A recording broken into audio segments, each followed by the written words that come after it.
আমি এখন আছি বাংলাদেশের দ্বিতীয় সর্বোচ্চ পর্বতশৃঙ্গ কেওক্রাডং এর সামিটে। আর এই ভিডিওতে আমি ট্রাই করব আপনাদেরকে আমার পুরো এক্সপিরিয়েন্সটা দেখানোর জন্য। তার পাশাপাশি এখন সবচেয়ে হাই প্লেস বগালে পুরোপুরি জার্নিটা আমি আপনাদেরকে শো করবো এই ভিডিওতে। বাংলাদেশের পাহাড়ি সৌন্দর্যের আসল রূপ দেখতে চাইলে আপনাকে যেতে হবে এমন এক পথে যেখানে প্রতিটি বাঁকে অপেক্ষা করছে নতুন বিষয়। আজ আমি শুরু করছি সেই যাত্রা বগালেকে নীলাভ শান্তি থেকে কেওক্রাডং এর আকাশ ছোঁয়ার শিখরে। আমাদের গন্তব্য কেওক্রাডং, বাংলাদেশের অন্যতম উচ্চতম পর্বতশৃঙ্গ। প্রায় 3200 ফুট উঁচু এই পাহাড়ের চূড়ায় পৌঁছানো মানে শুধু একটি শিখর জয় নয়, বরং প্রকৃতির সঙ্গে এক অনন্য বন্ধন তৈরি করা। পথে আমরা থামবো বগালেকে, একটি স্বপ্নের মতো নীলাভ জলাধার, পাহাড়ের কোলে ঘেরা। স্থানীয়দের কাছে এটি রহস্যময়, আর ভ্রমণকারীদের কাছে এটি শান্তির প্রতীক। এই যাত্রায় থাকবে আঁকাবাঁকা ভয়ঙ্কর পাহাড়ি রাস্তা। প্রতিটি মুহূর্তে আপনি অনুভব করবেন প্রকৃতির কাছে ফিরে যাওয়ার আনন্দ। আজকের ব্লগে আমরা একসাথে দেখব বগালেকের নীলাভ সৌন্দর্য আর কেওক্রাডং এর শীর্ষে পৌঁছানোর রোমাঞ্চকর যাত্রা। এখন বাজতেছে সকাল 6:30। আমরা আরো আর্লি বের হতে চাইছিলাম, বাট সকালে অনেক বেশি কুয়াশা ছিল, তাই লেট হয়ে গেছে। সো এখন ফাইনালি বাস স্ট্যান্ডের দিকে যাচ্ছি। আমি যেহেতু চিটাং থেকে স্টার্ট করতেছি আমার জার্নি, সো এখানে যে বাস টার্মিনাল আছে চাঁদগাঁয়, ওই বাস টার্মিনাল থেকে আমার ট্যুর স্টার্ট হচ্ছে। বান্দরবন পৌঁছে আমরা এখন রওনা দিয়ে দিছি রুমা বাস স্টেশনের উদ্দেশ্যে। ওখানে আমাদের এনআইডি ফটোকপি করে এরপরে রুমা উদ্দেশ্যে আমরা রওনা দিব। আর সেখানে আরো কিছু ফর্মালিটিস আছে, তারপরে আমরা কেওক্রাডং এর উদ্দেশ্যে রওনা দিব। আমরা এখন আছি বেসিক্যালি রুমা বাস স্টেশনে। এখান থেকে রুমা বাজার যেতে প্রায় 2.5 ঘন্টা থেকে 3 ঘন্টা লাগবে। আমরা বাইকে যেতে চাইছিলাম, বাট বাইকে অনেক বেশি এক্সপেন্সিভ, সো 140 টাকা দিয়ে টিকিট কেটে আমরা এখন যাচ্ছি রুমার দিকে বাসে করে। এটা হচ্ছে মিলনছড়ি পুলিশ চেকপোস্ট। এই চেকপোস্টটা থেকে সাঙ্গ নদী দেখা যায়।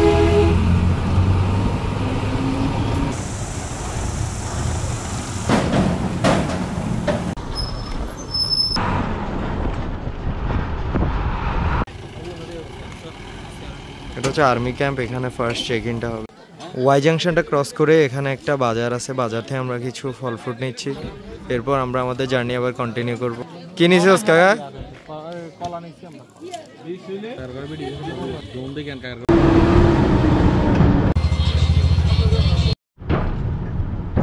রুমা টুরিস্ট অ্যাসিস্ট্যান্স সেন্টারে একটা ফর্ম ফিল আপ করলাম আমরা। এখন এটা জমা দিয়ে আমরা রুমা বাজারের দিকে রওনা হব।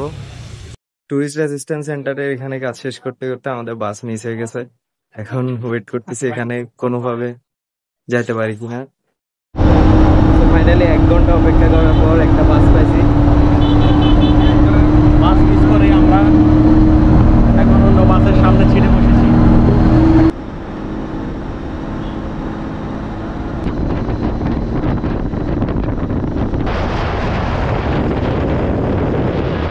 রুমা বাস কাউন্টার থেকে আবার গাড়িতে উঠছি। এখন যাচ্ছি আমরা হচ্ছে রুমা বাজারে একটা মাহিন্দ্রা করে।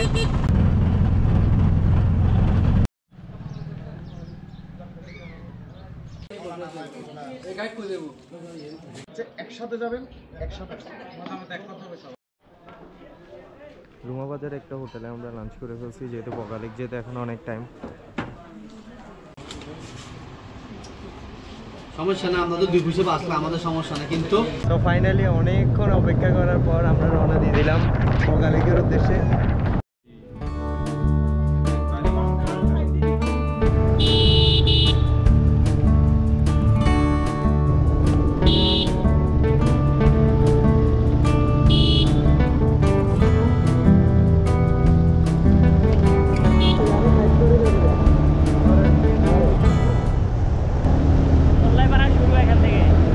আমি এখন আসছি মুনলাইপাড়াতে, যেটা কিনা বাংলাদেশের হিল ট্র্যাক্সের মোস্ট ক্লিনেস্ট ভিলেজ বলা হয়।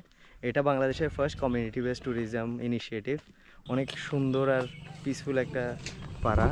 বান্দরবান শহর থেকে প্রায় 2 ঘন্টার যাত্রায় পৌঁছানো যায় শান্ত পাহাড়ি গ্রাম। এখানে বসবাস করে প্রায় 54টি বম পরিবার, যারা পাহাড়ি কৃষি, ঐতিহ্যবাহী জীবনধারা আর আতিথ্যপরায়ণতার জন্য পরিচিত। চারপাশে পাহাড় আর সাঙ্গু নদীর প্রবাহ মিলে তৈরি করেছে এক মনোমুগ্ধকর দৃশ্যপট। মুনলাইপাড়া শুধু একটি গ্রাম নয়, বরং এটি বম সম্প্রদায়ের সংস্কৃতির রাজধানী হিসেবে পরিচিত। এখানকার মানুষদের জীবনযাত্রা, ঐতিহ্যবাহী বাড়িঘর, পাহাড়ি রান্না আর অতিথিপরায়ণতা ভ্রমণকারীদের কাছে এক অনন্য অভিজ্ঞতা এনে দেয়। বাংলাদেশের প্রথম কমিউনিটি বেসড ট্যুরিজম শুরু হয়েছিল এই গ্রামেই, যেখানে স্থানীয়রা নিজেরাই পর্যটন কার্যক্রম পরিচালনা করে।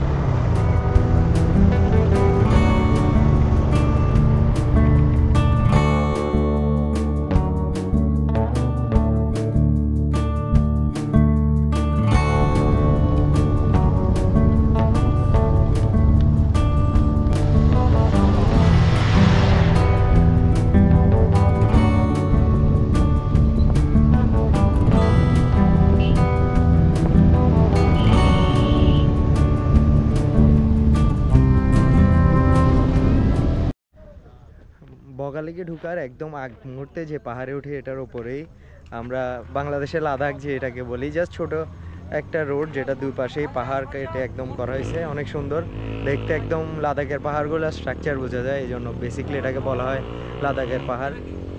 অনেক ফেমাস একটা প্লেস, অনেক দিন ধরে দেখে আসছি ইউটিউবে, আজকে ফার্স্ট সামনাসামনি দেখলাম।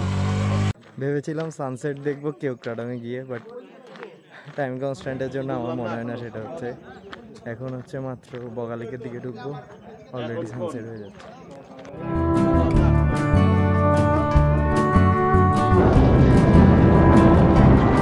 বগালীকের যে কটেজগুলো আছে ওখানে আজকে থাকার প্ল্যান, যেহেতু একদম লেট হয়ে গেছে, সানসেটও আমরা দেখে ফেলছি। এখন আমাদের আর কেওক্রাডং আর এই রাতে যাওয়ার প্ল্যান নাই, আমরা প্ল্যান করতেছি বগালীকে স্টে করব। এত জার্নি করার পর অবশেষে চলে আসছি বগালীকে।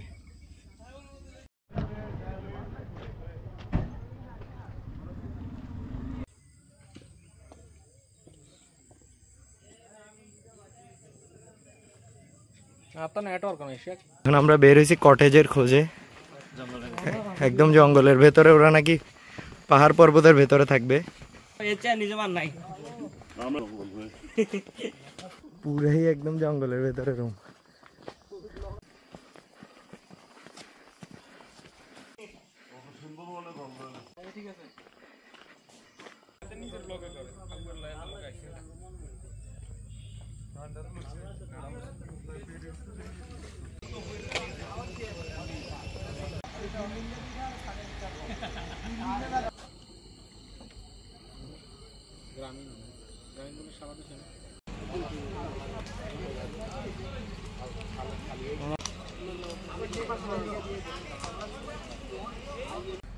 রাতের বগালীকের ভিউটা অ্যাকচুয়ালি অনেক পিসফুল। এখানে সাজেকের মতো তেমন একটা লাইভলি হয় না এখনও, কিন্তু ওভারঅল আপনি যদি একটা পিসফুল অ্যাম্বিয়েন্স এনজয় করতে চান আপনার ফ্রেন্ডসরা সহ, তাহলে আপনাকে বগালীকেই থাকতে হবে। আমাদের প্ল্যান হচ্ছে এটা, কেওড়ং সফল যদি হয়ে যায়,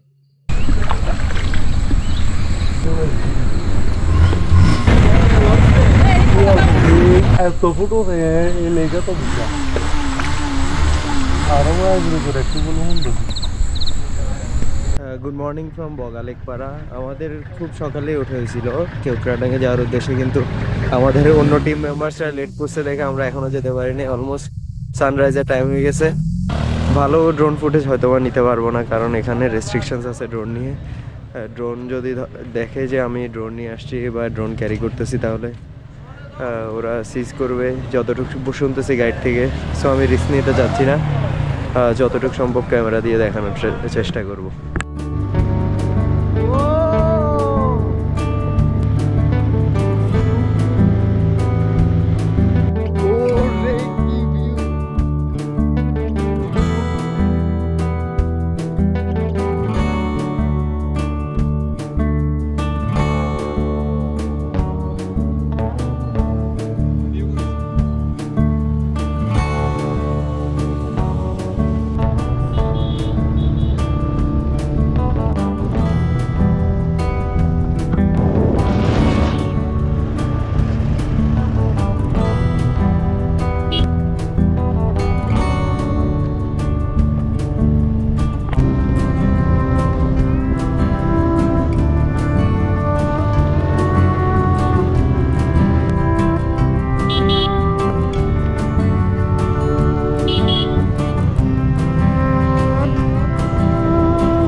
লম্বা একটা জার্নির পর ফাইনালি পৌঁছেছি কেওক্রাডং সামিটে। একসময় বাংলাদেশের আকাশ ছোঁয়া পাহাড়গুলোর মধ্যে সর্বোচ্চ বলা হতো কেওক্রাডংকে। বান্দরবানের রুমা উপজেলায় অবস্থিত কেওক্রাডং পাহাড়ের উচ্চতা প্রায় ৩২৩৫ ফুট। অনেকে এটিকে বাংলাদেশের সর্বোচ্চ পর্বতশৃঙ্গ মনে করলেও আধুনিক পরিমাপে এটি বর্তমানে ৫ম স্থানে রয়েছে। কেওক্রাডং নামটির উৎস এসেছে স্থানীয় মারমা জনগোষ্ঠীর ভাষা থেকে। মারমা ভাষায় কেওক্রাডং মানে হলো সর্বোচ্চ উঁচু পাথরের পাহাড়। ইতিহাসের দিক থেকে দীর্ঘদিন ধরে কেওক্রাডংকে বাংলাদেশের সর্বোচ্চ বিন্দু হিসেবে ধরা হতো। কেওক্রাডং ভ্রমণকারীদের কাছে এক অনন্য অভিজ্ঞতা। যদি আপনি পাহাড় আর প্রকৃতির প্রেমিক হন, কেওক্রাডং আপনার ভ্রমণ তালিকায় অবশ্যই থাকবে। হ্যালো, আমরা এসে গেছি সুন্দর পর্বতে।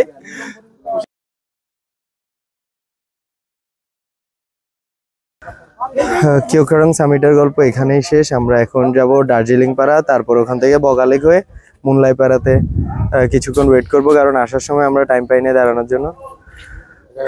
এখন আমরা এখান থেকে জার্নি স্টার্ট করবো আবার। আমরা এখন আছি দার্জিলিং পাড়ায়। এটা বাংলাদেশের one of the most cleanest villages ধরা হয়। হিল ডিস্ট্রিক্টের সবচেয়ে ক্লিনেস্ট ভিলেজ মুনলাই পাড়া, কিন্তু দার্জিলিং পাড়া one of the most cleanest. একদম কোনো দিকে কোনো পরিষ্কার নেই, একদম মানে একটা এক্সাম্পল হিসেবে সেট করা যায় কেমনে একটা গ্রাম পরিষ্কার রাখা যায়। বান্দরবান শহর থেকে প্রায় ২০ কিলোমিটার দূরে অবস্থিত এই পাহাড়ি গ্রামটির নাম দার্জিলিং পাড়া। চারপাশে সবুজ পাহাড়, মেঘে ঢাকা আকাশ আর শান্ত পরিবেশ মিলিয়ে এটি ভ্রমণকারীদের কাছে এক অনন্য অভিজ্ঞতা হয়ে ওঠে। আগে পায়ে হেঁটে যখন কেওক্রাডং সামিট করা লাগতো, তখন মানুষ দার্জিলিং পাড়ায় এসে থাকতো। স্থানীয়রা বলেন এখানকার আবহাওয়া ও প্রাকৃতিক সৌন্দর্য ভারতের দার্জিলিং এর সাথে মিল থাকায় এর নাম হয়েছে দার্জিলিং পাড়া। পাহাড়ি জনপদের মানুষজন বহু বছর ধরে এখানে বসবাস করছে। এটি বান্দরবনের অন্যতম জনপ্রিয় ভ্রমণ স্পট। দার্জিলিং পাড়া শুধু একটি পাহাড়ি গ্রাম নয়, বরং এটি বাংলাদেশের পাহাড়ি প্রকৃতি ও সংস্কৃতির এক জীবন্ত প্রতীক। দার্জিলিং পাড়ায় এখনো থাকার অনুমতি না থাকলেও আপনারা কেওক্রাডংয়ে থাকার সময় এখানে এসে ঘুরে যেতে পারেন। এই জায়গাটা একটা মাস্ট ভিজিট প্লেস।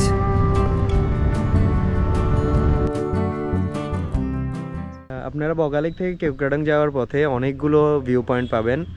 যেটা পছন্দ হয়, যেটাতে মানুষ কম হয়, ওটাতে দাঁড়ায়েন। আমরা যাওয়ার সময় একটা ভিউ পয়েন্টে দাঁড়াইছিলাম, এখন আসার সময় আরেকটা ভিউ পয়েন্টে দাঁড়াইছি। মাঝে অনেক ভিউ পয়েন্টই পড়বে, যেটাতে সেফ মনে হয় আর যেটা আপনার কাছে ফিজিবল মনে হয় ওটাতেই দাঁড়াতে পারবেন। স্টে নিয়ে একটা ইনফরমেশন দিয়ে নেই। আপনারা চাইলে আগে থেকে কটেজ বুকিং করে আসতে পারেন বগালেক বা কেওক্রাডংয়ে। তার পাশাপাশি আপনারা চাইলে এখানে এসেও আমাদের মতো পার নাইট 300 টাকা পার পার্সন করে থাকতে পারেন।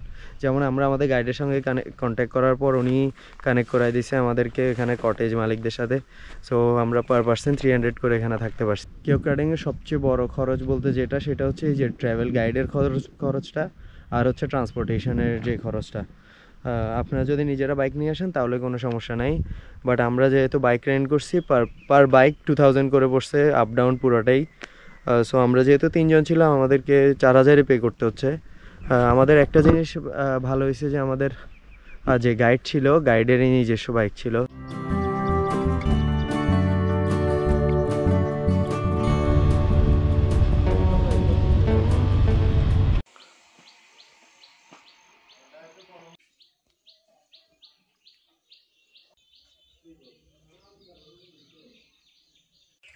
জাস্ট র্যান্ডমলি এক্সপ্লোর করতে পাহাড়ের উপর দিকে চলে আসছি। এখন হচ্ছে আমি বগালেকের যে পাড়াটা ওখানেই আছি। উপরে অনেকগুলো কটেজ আছে, ওগুলো আশেপাশে অনেক সুন্দর একটা আবহাওয়া, নিরিবিলি একদম নিস্তব্ধ। আমার সবসময় পাহাড় পছন্দ। পাহাড়ের এই নিস্তব্ধটা কখনোই কক্স বা অন্য কোথাও গেলে পাওয়া সম্ভব না। এটা হচ্ছে বগালেক পাড়ার পাড়া কেন্দ্র। বাংলাদেশের পাহাড়ি জনপদের বুকে লুকিয়ে আছে এক রহস্যময় হ্রদ, যাকে স্থানীয়রা বলেন দেবতা বগালেক। বান্দরবানের রুমা উপজেলায় সমুদ্রপৃষ্ঠ থেকে প্রায় 1200 ফুট উচ্চতায় অবস্থিত এই প্রাকৃতিক হ্রদটির আয়তন প্রায় 15 একর। এটি একটি প্রাকৃতিক মিঠা পানির হ্রদ, যা পাহাড়ে বৃষ্টির পানি জমে তৈরি হয়েছে বলে ভূতত্ত্ববিদরা মনে করেন। স্থানীয় আদিবাসী জনগোষ্ঠীর বিশ্বাস অনুযায়ী প্রায় 2000 বছর আগে এক ভয়াবহ ভূমিকম্পের ফলে পাহাড় ধসে এই হ্রদ তৈরি হয়। খুমি উপজাতির কাহিনীতে বলা হয় এক দেবতা বা দৈত্য স্থানীয় গ্রামবাসীদের গ্রাস করে ফেলে, আর তার ক্রোধে পাহাড় ধসে যায় এবং সৃষ্টি হয় এই রহস্যময় হ্রদ। তাই এর নাম দেওয়া হয়েছে দেবতা বগা লেক। 1973 সালে ভূতত্ত্ববিদরা প্রথম এই লেক সমীক্ষা করেন। তখন পানির অ্যাসিডিটি এত বেশি ছিল যে কোনো প্রাণী বা উদ্ভিদ বেঁচে থাকতে পারত না।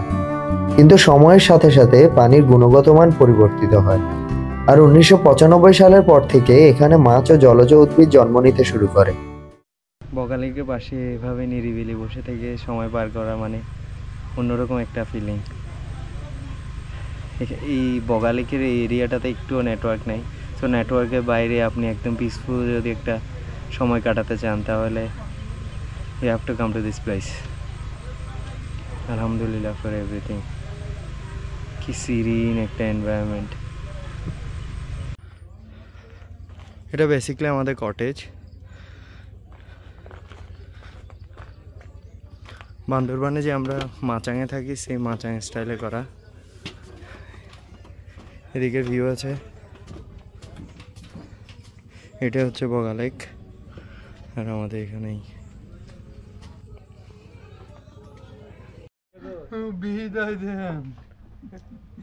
বিদায় নিতে কষ্ট হচ্ছে, তাও বিদায় দিতে হবে। বিদায় নিতে কষ্ট হচ্ছে, তাও আমাদেরকে বিদায় নিতে হচ্ছে। এই বাগাছড়া রুমটি থেকে মায়া জমে গিয়েছিল, এই মায়া ছেড়ে চলে যাচ্ছি আমরা এই বগা লেক। সো বগা লেকের লাস্ট ভিউটা দেখে আমি আমার ট্রিপটা এখানে শেষ করছি। আমার সাজেশন থাকবে একবার হলেও যেন এই কেওক্রাডংয়ের এই ট্রিপটা দেন, কারণ যে জার্নিটা এটাই অন্যরকম একটা জার্নি। আমরা সাজেক বা খাগড়াছড়ি বা রাঙ্গামাটির ওদিকে সাইডের ট্যুরের সাথে এটা কম্পেয়ার করতে পারবো না, কারণ এখানে রোডসগুলো জাস্ট ম্যাজেস্টিক। আমি আমার সেকেন্ড ব্লগ এটা, আর অন্য ভিডিওতে আপনাদেরকে আমন্ত্রণ জানিয়ে আমার ভিডিওটা এখানে শেষ করছি। Thank you.